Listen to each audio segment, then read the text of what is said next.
Tes habitudes déterminent qui tu es. Les personnes en bonne santé, musclées, riches, ont toutes un point commun. Elles ont des habitudes qui soutiennent ce mode de vie. Qu'elles soient positives ou négatives, nos habitudes déterminent qui on est. Prenons Warren Buffett.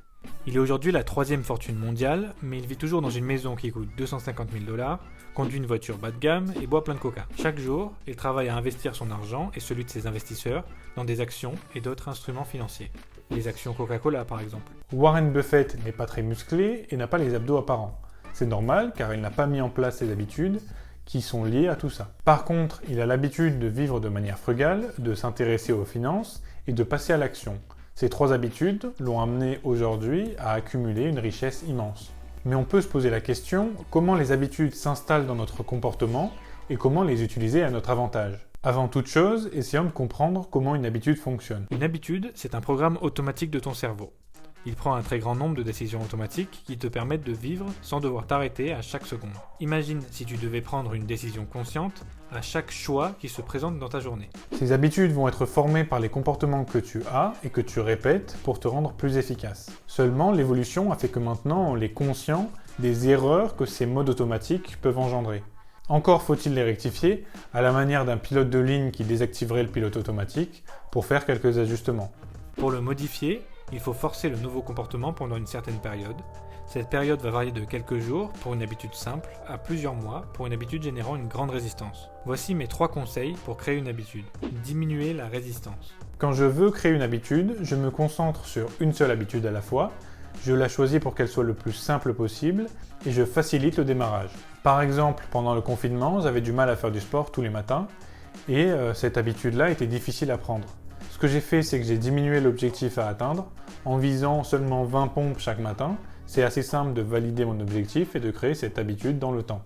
Fixer un objectif chiffré et daté. Pour réussir à tenir ton habitude, il faut que tu aies à l'esprit la période sur laquelle tu veux la réaliser, l'objectif final que ça va te permettre d'atteindre et la fréquence d'exécution sur laquelle tu veux la mettre en place.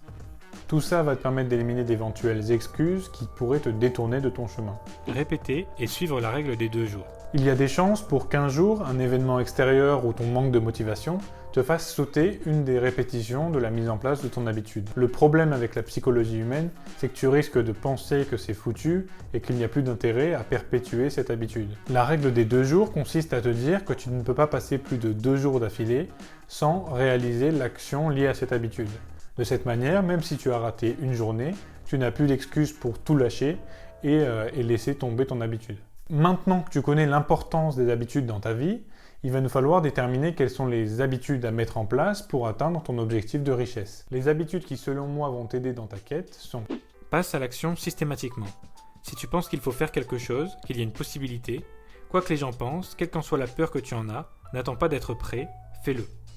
C'est en essayant, expérimentant et en étant constant que tu apprendras et que ça t'aidera à atteindre ton objectif. Apprends tout au long de ta vie. Si tu te retrouves à un plateau, ce qui est fréquent dans nos carrières habituelles, il faut changer de trajectoire et te confronter à un nouveau challenge. C'est en essayant, expérimentant et en étant constant dans le temps que tu apprendras et que ça t'aidera à atteindre ton objectif, que ce soit financier ou autre. Comme le dit si bien Einstein, dès que tu cesses d'apprendre, tu commences à mourir. Fixe-toi des objectifs pour tout. Comme pour la création d'une habitude, si tu n'as pas d'objectif clair, tu ne pourras pas passer d'étapes et apprécier ton avancée vers le résultat. Te dire que tu veux devenir riche n'est pas suffisant. Il faut que tu détermines pourquoi, de combien tu as besoin et dans quelle période de temps.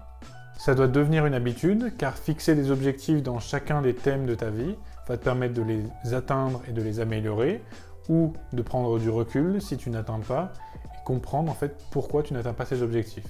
Voilà, n'hésite pas à me dire si tu as d'autres habitudes en tête qui pourraient venir compléter cette liste que je t'ai donnée. J'espère que la vidéo t'a plu, et à la semaine prochaine.